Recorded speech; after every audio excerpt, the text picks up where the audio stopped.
Hello friends, ISST word की app series में आपका स्वागत है। आइए देखते हैं किस प्रकार से हम यूजर्स को बैकएंड से ऐड कर सकते हैं। जैसे कि आपने देखा होगा, जब आप मोबाइल ऐप इंस्टॉल करते हैं तो उसके बाद लॉगिन करने के लिए ओटीपी की सुविधा रहती है, लेकिन आप चाहें तो यूज़र को बैकएंड से क्रिएट कर सकते हैं और ऐसे केस में आप यूज़र का आईडी, का फ़ोन नंबर और पासवर्ड आप यूज़र को दें तो डायरेक्टली वो लॉगिन कर सकता है। ऐसा कई केसेस में संभव है, जैसे कि आपके पास एक इंस्टीट्यूशन है और आपके पास पहले से स्टूडेंट आ रहे हैं, किसी कारण से ओटीपी की कोई समस्या है, किसी कारण से आपको स्पेसिफिक ऑफ़र देना चाहते हैं, या स्टूडेंट लीड्स को जनरेट करने के लिए आप इस तरह की चीज़ों का प्रयोग कर सकते हैं। सबसे पहले देखते हैं आप किस तरह से यूज़र्स को ऐड कर सकते हैं और किस तरह से अपने पास ला सकते हैं यूज़र्स को। देखिए यहाँ पे अगर आप देखें, मेन एडमिन के नीचे वाले सेक्शन में यूज़र पे क्लिक करेंगे तो सारे यूज़र वहाँ आपको दिखाई दे जाएंगे। वो यूज़र्स हैं जो आपके पास रजिस्टर्ड हैं। अब मान लीजिए इसमें कोई यूज़र आपको ऐड करना है तो आप ऐड यूज़र पे चले जाएं। यहाँ पे उसका नंबर आप रजिस्टर कर सकते हैं। मैं मान लो 1415161718 ये नंबर यहाँ पे टाइप कर देता हूँ। आपका जो नंबर है वो 10 अंकों से मिलके बना होना चाहिए, उसके अलावा वो एक्सेप्ट नहीं किया जाएगा। और यहाँ जो पासवर्ड आप देना चाहते हैं वो दे दें, और अगर आप उसको किसी बैच में असाइन करना चाहते हैं तो बैच डिफाइन कर सकते हैं। अभी बैच की बात बाद में करेंगे हम, लेकिन इम्पोर्टेंट पार्ट ये है कि अगर आप इसे यहाँ पे किसी कोर्स का एक्सेस देना चाहते हैं तो यहाँ से उस कोर्स का आप डिफ़ाइन कर दें, कौन से कोर्स का आप इसे एक्सेस देना चाहते हैं, और आप इसे सेव कर सकते हैं। जब आप यूज़र सेव कर लेंगे तो आप देखेंगे यूज़र यहाँ पे भी आ गया है और ये एक्टिव है। अब अगर आप इस यूज़र आईडी से लॉगिन करें ऐप में और पासवर्ड के साथ, देखिए आपका आईडी पासवर्ड के साथ लॉगिन हो जाएगा। आइए देखते हैं लॉगिन करके।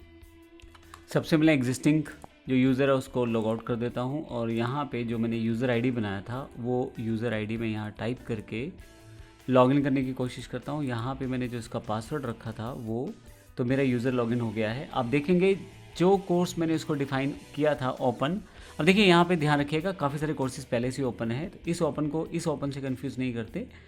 ये ओपन इसलिए है क्योंकि मैंने उस यूज़र को वहाँ पे एक्सेस दिया था इस पर्टिकुलर कोर्स का।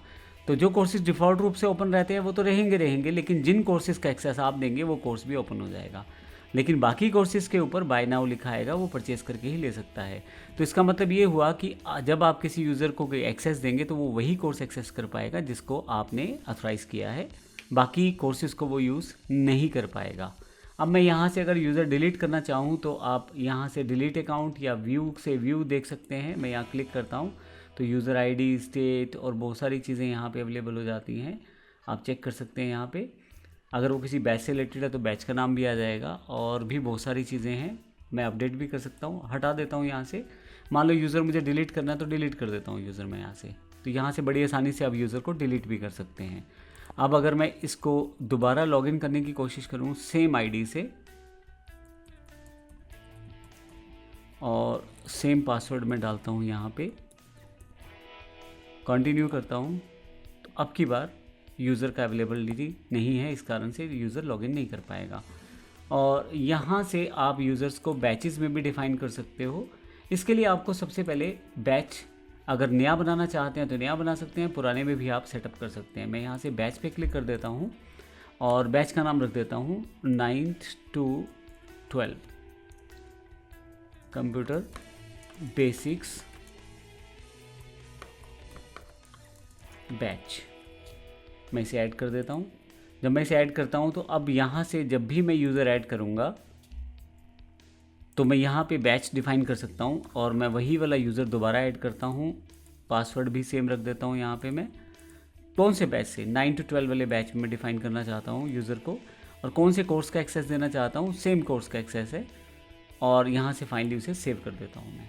जब मैं इसे सेव कर दूंगा तो यूज़र सेव हो जाएगा। अब फिर से मैं इसको लॉगिन कर सकता हूँ, और अब की बार जिस कोर्स का एक्सेस दिया है उस कोर्स के एक्सेस को यूज़ किया जा सकता है।